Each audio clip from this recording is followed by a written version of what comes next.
History for Joe Root and victory for England as former captain plays one of his greatest innings.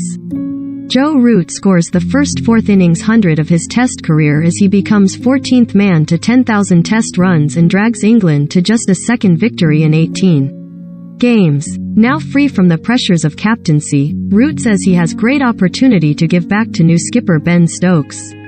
23. That was the number of runs Joe Root needed at Lord's on Sunday to rubber stamp a 26th Test 100, and first in the fourth innings, as well as 10,000 career runs in the 5-day format.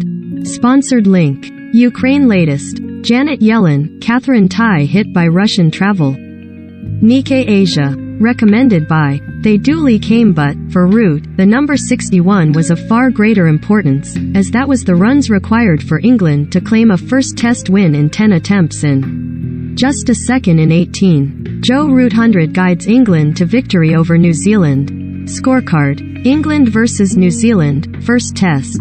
Joe Root. England captaincy had become unhealthy. They duly came, too, with Root fittingly there at the end, unbeaten on 115 having struck the match-securing boundary. The Ben Stokes and Brendan McCullum era up and running on a high note. It was a morning of personal history as Root became the joint youngest player to 10,000 Test runs, equaling former teammate Sir Alistair Cook by managing the feat at 31 years and 157 days, but it was a long-awaited team victory that gave him a much sweeter feeling. People make a lot of the runs I have scored, said Root, referencing a golden period in his career which has seen him plunder 2,192 runs across his last 21 tests, with 9 tons at an average of 56.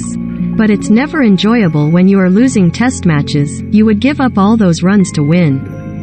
When you're high-fiving the rest of the group, and you can see the genuine joy and elation on their faces, that's the one thing that I've missed the most, I suppose, over the last year and a bit. Root is always thinking of the team, always thinking of other people, full stop. In the immediate aftermath of England's win at Lord's, he made a point of saying how the thrill-a-minute Test was a fitting tribute to wonderful guy and player Shane Warne. It was played in a way Shane would have loved, said Root of a game that included 17 wickets on day 1, a 2-day finish looking eminently possible and excellent fightbacks from both sides.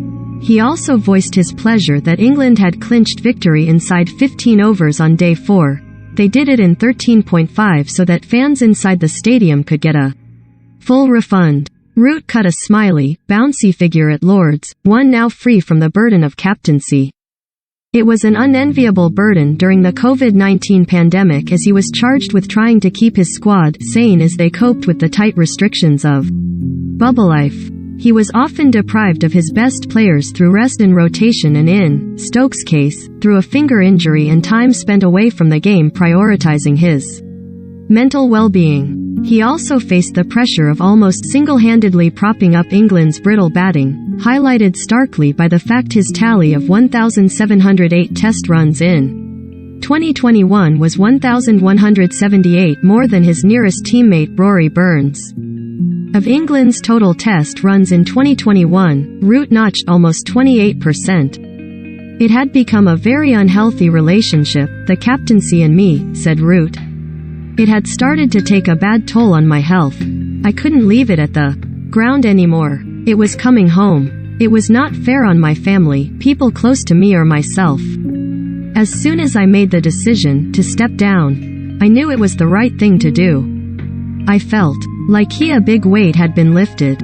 Speaking about Root being appointed, England men's new director of cricket Rob Key said, finding out a bit more about the last 2 years, what Joe has done has been unbelievable. To play in a team that has been struggling and living through a pandemic, being captain and having to do so much and score the runs he has scored, it's one of the great sporting achievements. As for Root's greatest innings, his 100 against New Zealand this week must come into the conversation. Sure, there have been larger knocks, including 5 double centuries and a best of 254, but in terms of timing and importance, this is right up there.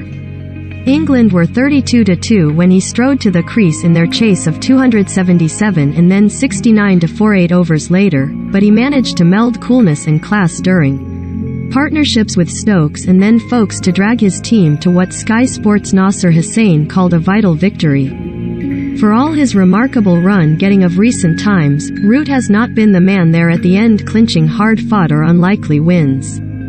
It looked like he could be the man at Headingley in 2019, but he was then dismissed early on the final day by Australia spinner Nathan Lyon, leaving Stokes to pull off an Ashes heist. Against Pakistan at Emirates Old Trafford in 2020, it was Chris Woakes, ably supported by Yosh Butler, who took England from 117-5 to their victory target of 277. In this year's chase of 277, though, it was Root's time. Twitter. Due to your consent preferences, you're not able to view this.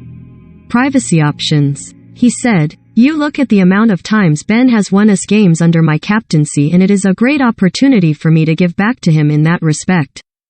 That's a great motivator for me moving forward. I love batting and want to keep trying to bat for as long as I can, score as many runs as I can, help us win as many test matches as I can. As long as I have the energy and drive, I will keep doing it. I love the group of players and I couldn't wish for a better person to be leading this team than Ben. I will do everything I can to help him win games and see us become a successful test team again." Joe Root, supreme batter and ultimate team man. Watch day 1 of the second LV= insurance test between England and New Zealand, at Trent Bridge, live on Sky Sports Cricket and Sky Sports main event from 10 am Friday.